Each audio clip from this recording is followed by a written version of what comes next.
কোরবানির জন্য নির্ধারিত টাকা কোরবানি না করে কারো চিকিৎসা খরচ বা তাদের স্বাবলম্বী করার কাজে ব্যয় করলে এতে কি কোরবানির সওয়াব পাওয়া যাবে কিনা? উত্তর হলো, কোরবানি ছাড়া অন্য যে কোনো ভালো কাজে ওই টাকা ব্যয় করলে, কোরবানির টাকা ব্যয় করলে তাতে সাদাকার সওয়াব, দানের সওয়াব হবে। যে কাজটা করেছেন সে কাজের সওয়াব হবে, কিন্তু কোরবানির সওয়াব হবে না। কোরবানির সওয়াব আদায় হওয়ার জন্য অবশ্যই আপনাকে কোরবানি সম্পাদন করতে হবে। একজন ব্যক্তি যদি অন্যের নামে তার অনুমতি ছাড়া কোরবানি করে, তবে সেটি বৈধ হবে কিনা? আপনি কারোর পক্ষ থেকে যদি কোরবানি করতে হয়, তাহলে সেক্ষেত্রে সেটা তাকে জানাবেন এবং তার অনুমতি নেবেন। মৃত ব্যক্তির তরফ থেকে কোরবানি হলে সেটা তো ভিন্ন বিষয়, কিন্তু জীবিত ব্যক্তির পক্ষ থেকে কোরবানি হলে তার তরফ থেকে কোরবানি আদায় হওয়ার জন্য তার অনুমতি নেওয়া এটা জরুরি। যদি তার পক্ষ থেকে অনুমতি নেওয়া ছাড়া আপনি কোরবানি করেন, তাহলে সেটা আপনার নিজের কোরবানি হিসাবে বিবেচিত হবে।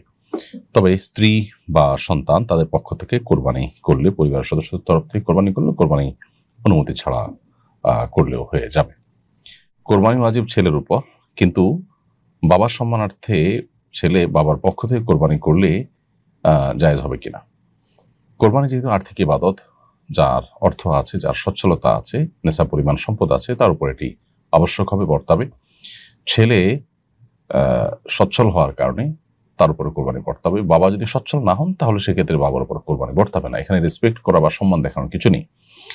অতএব ছেলে নিজের তরফ থেকে কোরবানি করতে হবে। নিজের কোরবানি করার পর যদি তার আর্থিক সঙ্গতি থাকে, নফল হিসাবে বাবার তরফ থেকে করেন, যেহেতু বাবার সেই আর্থিক সচ্ছলতা নেই, তাহলে নফল হিসাবে করতে চাইলে সেটি হতে পারে, কিন্তু নিজেরটা তাকে অবশ্যই আগে করতে হবে এবং নিশ্চিত করতে হবে।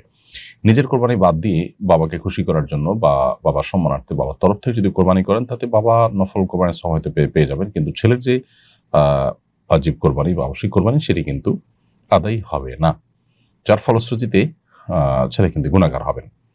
মৃত ব্যক্তির পক্ষ থেকে কোরবানি করা যাবে কিনা এবং সেই গোশত নিজেরা খেতে পারবে কিনা? উত্তর হলো হ্যাঁ, মৃত ব্যক্তির পক্ষ থেকে কোরবানি করা যাবে। এক্ষেত্রে যিনি অর্থ দিয়ে মৃত ব্যক্তির তরফ থেকে কোরবানি করার উদ্যোগ গ্রহণ করেছেন, এটা গোশত পরিপূর্ণভাবে তার হক হবে।